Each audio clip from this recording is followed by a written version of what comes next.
So now is like not the time at all for this to not pass. I don't see Republicans out there saying, let's really stick it to them. Let's hurt the schools. Right now on Up with KREM, there's a special election today in Idaho, and on the table is a levy for the Coeur d'Alene School District. This morning, what you need to know. Another COVID-19 variant has arrived in Oregon. We'll tell you what health experts are saying about the variant that was first detected in Brazil. And of course, we're taking you outside. Ooh, sun's up over Coeur d'Alene, looking absolutely beautiful this morning.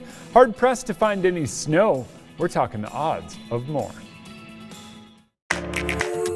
Up with KREM begins now. Inching our way towards 6:30 this morning. Welcome back to Up with KREM. Oprah's interview with Prince Harry and Meghan now has the whole world talking.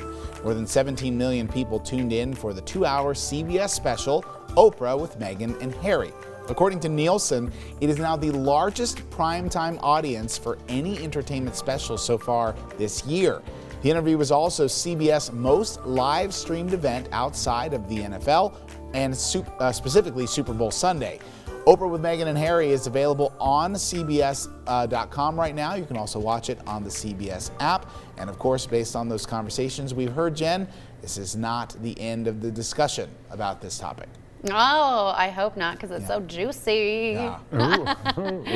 But hey, yeah, giving us some insight. I mean, we obviously don't have the monarchy here in the U.S., so kind of giving Americans a better idea of maybe what they're dealing with. But I think the response here in America is way different than it is in the U.K. Oh, yeah. And Dana Marie, my favorite meme or tweet yesterday that I saw about the whole thing was something that you said, and maybe it was because you said it, and that's why I laughed so much harder when I read it later in the day. Okay. It said, for the second time in history, the U.S. has toppled the monarchy by spilling tea. Yes, more tea than the Boston Tea Party. I was like, it's a Dana Marie joke. I loved it. Yeah, I mean, there's so many memes, so much reaction online, a lot of opinions on what they should name the new baby girl. So I think, like Jen, you were saying, this is not the last of these conversations. Yeah, I mean, they're pretty outspoken. Usually, it's no comment, don't mention anything. So, yeah, I imagine that we'll hear more from them here in the upcoming weeks. I'm excited. I don't know. That's just me. Over here in the Weather Center doing weather and stuff. So let's do weather and stuff. Early on this morning, we do have a little bit of cloud cover taking us into the day, but by this afternoon, expect to see a little more sunshine. Our temperatures early on are hovering in the 20s in many locations.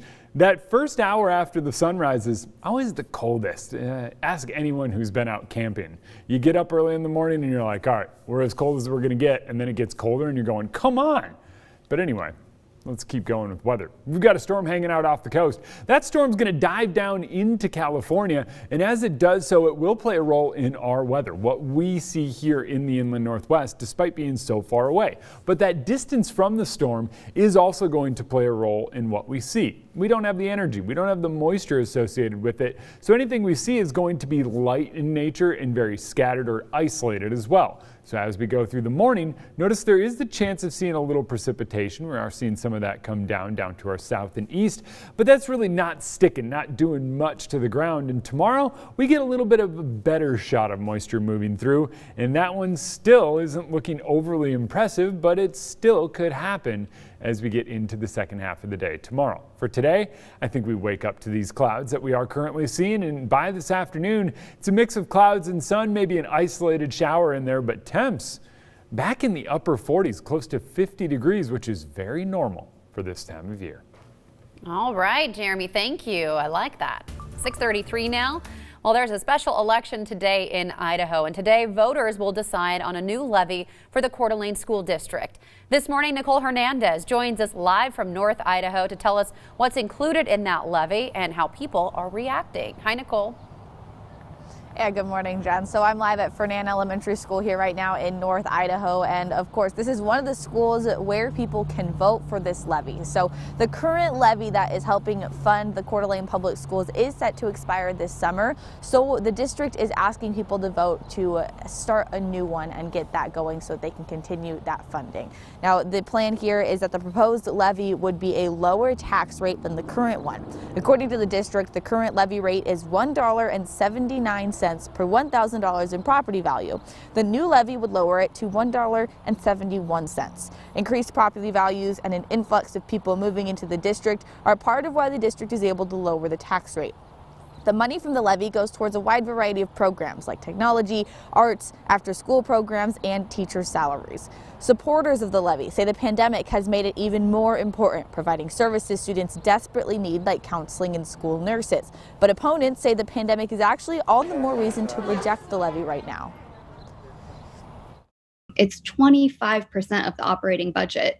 So it would be a really big deal if it didn't pass. It would be pretty devastating to our kids, to our teachers. If you need more money, we can do that. But maybe this isn't the right time. Maybe first you should show us some accountability.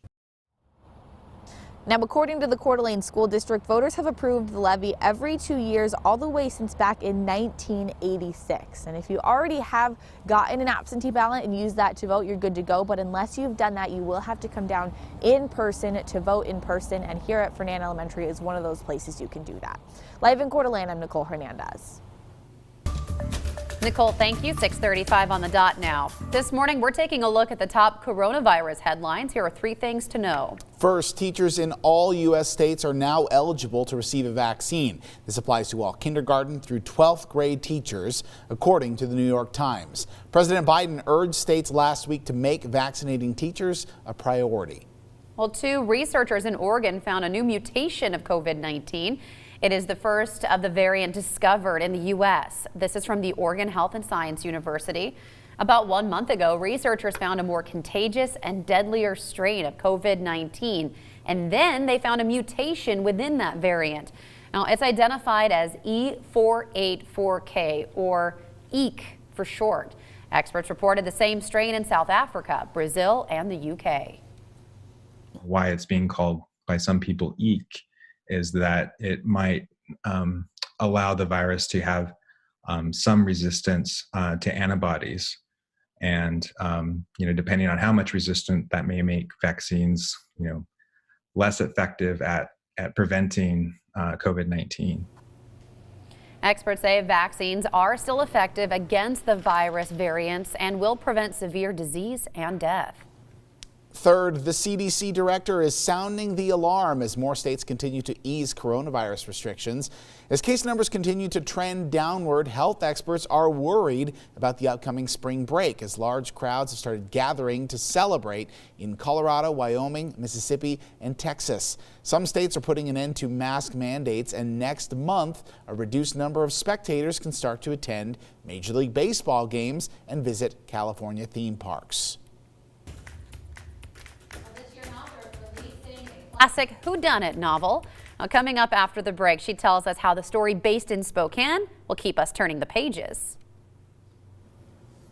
And of course, we're going to take you outside, talk our day of weather ahead, our chances of sunshine, and we're going to take a look at the weekend.